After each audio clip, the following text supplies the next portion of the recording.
1952 બેન કેરળ ભારતમાં નતું, 1952 થી 67 સુધી આસામ ભારતમાં નતું બેન. એ સમયમાં બધું જ થતું હતું અને મોદીજી આમાં જે કામ કરી રહ્યા છે, તમને ખાલી ગાંધી પરિવાર ના કરે, બીજી લોકશાહીની વાત વારંવાર કર્યા કરે છે બેન. ત્યાં અમેરિકામાં જઈને આરક્ષણ મટાડવાના એમના જોયા છે ઈચ્છા શક્તિ, શીખોનું અપમાન કરે છે એની ઈચ્છા શક્તિ જોઈ છે, સનાતન ધર્મ વિશે જે એટલે તમે જો કે લોકશાહીની વાત કરે છે, રાહુલ બાબા બહાર શું કરે છે એ નથી ખબર પડતી આપણે. મને એક શીખ બતાવો કે 1984 થી નરસંહાર કોંગ્રેસે કર્યો, એક શીખ આજની તારીખમાં ગુરુદ્વારા જતા ગભરાતો હોય બેન.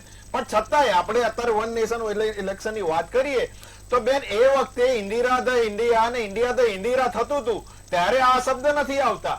મોદીજીએ જે કામ કરેલા છે ભાઈ, તમે નથી કરી શક્યા, તમે 99 માં ત્રીજી વાર સિમેટાઈ ગયા અને અમે આ કામ કરી રહ્યા છે તો કેમ પેટમાં દુખે છે? બીજી વસ્તુ કે તમારે ચિંતા કરવાની જરૂર નથી, આ લોકસભા અને રાજ્યસભામાં બિલ પાસ થશે એ અમારી જવાબદારી છે. બાકીનું કામ જો પાસ થઈ જાય છે તો ઇલેક્શન કમિશનનું કામ છે બેન. તો આમાં કોંગ્રેસના ભ્રષ્ટાચારના પૈસા બચે છે, એમને એક ખરાબ લાગતું